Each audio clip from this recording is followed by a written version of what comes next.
ये हमारी जो पिछड़ी हुई जनता है, जिसकी कोई सुनवाई, कोई लाभ कुछ नहीं होता है, कोई सड़कें, कोई शिक्षा, कोई विभाग कुछ नहीं है। हम लोगों का चुनाव लड़ने का जो उद्देश्य है, हमारा क्षेत्र मलिहाबाद बहुत पिछड़ा हुआ है और ये बड़ी अफसोसनाक बात है। तो अखिलेश यादव यहाँ पर आम खाने आए, उनसे क्यों नहीं मांग लिया आपने?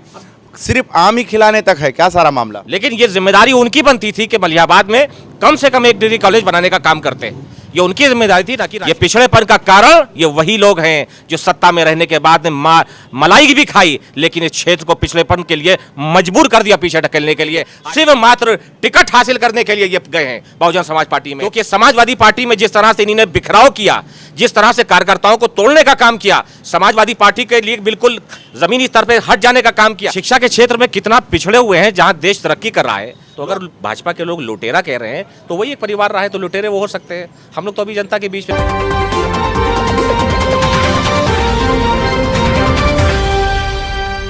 नगर निगम, नगर पालिका के चुनाव में पार्टी अपनी अपनी ताकतें झोंकने लगी हैं।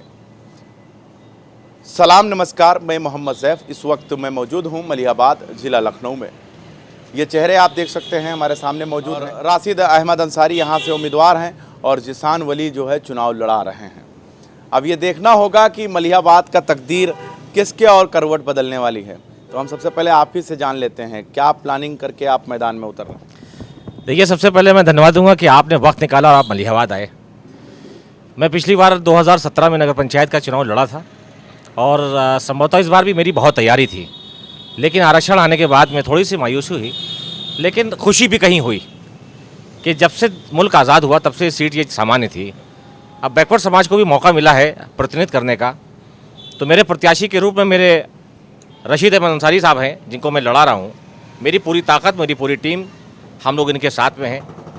हम लोगों का चुनाव लड़ने का जो उद्देश्य है, हमारा क्षेत्र मलिहाबाद बहुत पिछड़ा हुआ है और ये बड़ी अफसोसनाक बात है कि मलिहाबाद ज़िले का हिस्सा होने के बावजूद और चंद कदमों से दूर हम यहाँ से, विधानसभा से शायद 25-27 किलोमीटर का सफ़र होगा।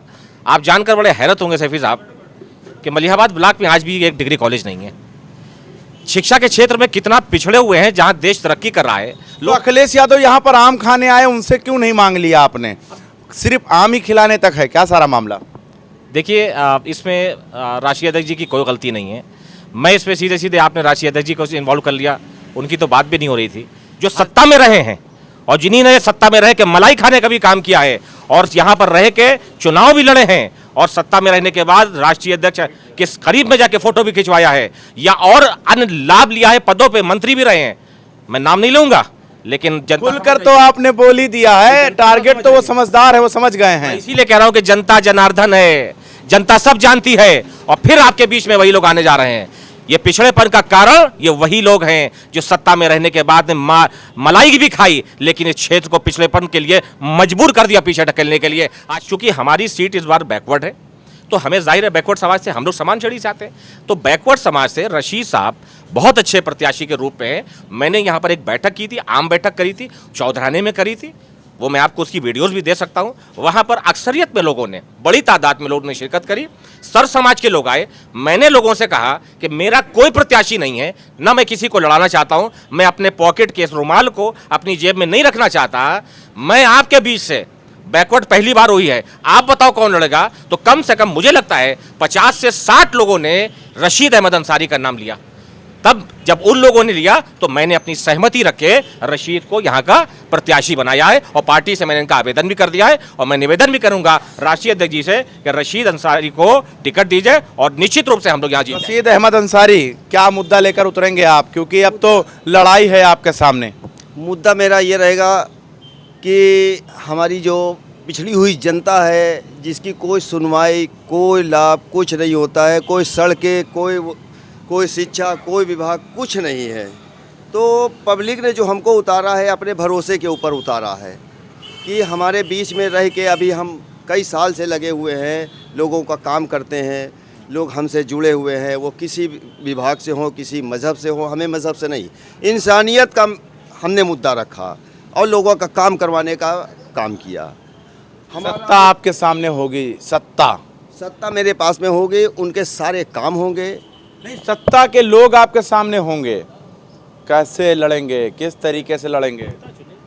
ये जनता ही का फैसला है, जनता ही कर सकती है इसका फैसला, और जनता ही जनार्दन है जो उतरेंगे खड़े काम करो। उसमें। मेरे बाबा अहमद वली खान साहब यहाँ के चेयरमैन रहे हैं, 20-25 साल पहले रहे, और जब 88 में चुनाव हुआ, बीच में करीब 16 साल 17 साल चुनाव नहीं हुआ था, तो 88 के बाद से यहाँ चेयरमैन जो बना वो एक परिवार चला आ रहा है। तो अगर भाजपा के लोग लुटेरा कह रहे हैं तो वही एक परिवार रहा है, तो लुटेरे वो हो सकते हैं। हम लोग तो अभी जनता के बीच में, मैं पिछली बार लड़ा, मैं तीसरी पोजीशन पे गया, सेकंड में कोई और आया था, तो हम लोग तो लुटेरे नहीं, अभी हम पहुँचे नहीं जो हम लूटे।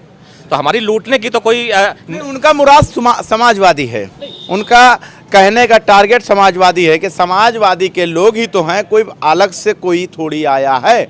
अखिलेश यादव को आम के बगीचे में बुलाकर आम खिला दिया, लेकिन उनसे ना तो डिग्री कॉलेज मांगा गया और ना ही यहाँ के सड़कें मांगी गई, बस सिर्फ आम खिलाया, चाय पिलाया, खाना खिलाया और जाइए राष्ट्रीय अध्यक्ष। नहीं, ऐसा नहीं है। देखिए, हमारे राष्ट्रीय अध्यक्ष हैं, उनका सम्मान है, और अगर हमारे कार्यक्रम में वो आते हैं तो हम लोग का सौभाग्य होता है कि वो आते हैं। लेकिन इसका ये मतलब नहीं है कि उनके ऊपर ये आरोप लगा दिया जाए कि साहब वो भ्रष्टाचार। अगर भ्रष्टाचार होता तो मैनपुरी भी हम ना जीते साहब, इतने लंबे उससे। आजम खान को तो खो दिए ना आप। वो आप जान रहे हैं। देखिए, ये आपसे बेहतर कोई नहीं जानता है कि रामपुर में क्या हुआ है। रामपुर का चुनाव अगर निष्पक्ष होता तो वो चुनाव भी हम लोग जीते। जब वोट का परसेंटेज आपने देखा कि आज़ादी के बाद से लेकर आज तक परसेंटेज इतना नहीं गिरा होगा, मुझे लगता है शायद 33-34% रहा होगा, 34%। तो आप बताइए 34% में आप क्या उससे चाह रहे हैं? जब हमारा मत ही नहीं निकला, वोट ही नहीं निकला, तो हम हार गए, स्वाभाविक है। और जब हमने वहां पर इसी तरीके से अगर मलिहाबाद के अंदर भी अगर आपको निकलने ही नहीं दिया जाएगा तो लड़ेंगे कैसे? देखिए, लोकतंत्र इस देश में प्रजा का तंत्र है। ऐसा नहीं है कि मैं नहीं कह रहा हूं कि मलिहाबाद में ऐसा होने जा रहा है, वो चीज़ अलग थी कि रामपुर के लिए कोई बात अलग रही होगी, मलिहाबाद में नहीं, ऐसा नहीं है। देखिए, हमारा निर्वाचन आयोग है, स्थानीय प्रशासन होगा।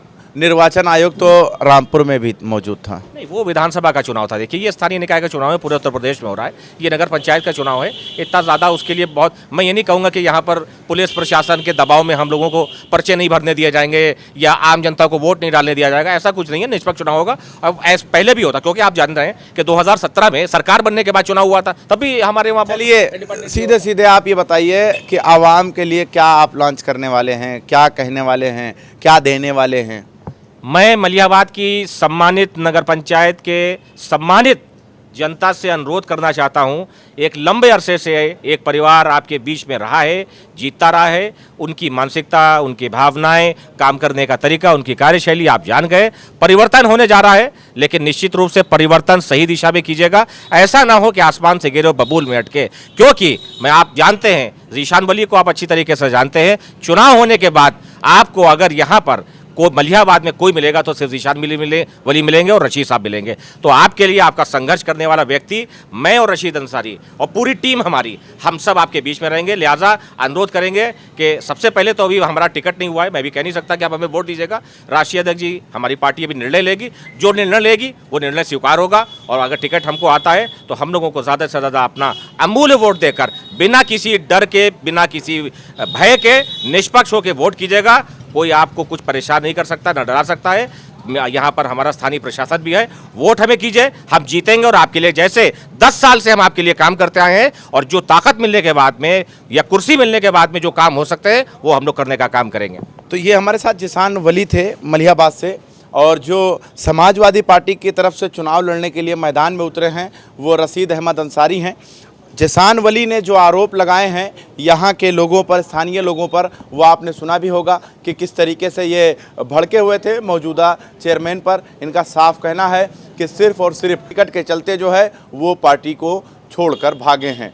अब देखना ये होगा मलिहाबाद की तकदीर जो है वो कैसे बदलने वाली है। कौन नया रहनुमा, कौन नया नेता, कौन ऐसा चेयरमैन यहाँ पर जनता चुनने वाली है। तब तक के लिए आप जुड़े रहें, देखते रहें 24 तक न्यूज़। कैमरामैन मसरूफ के साथ मैं मोहम्मद सैफ, लखनऊ।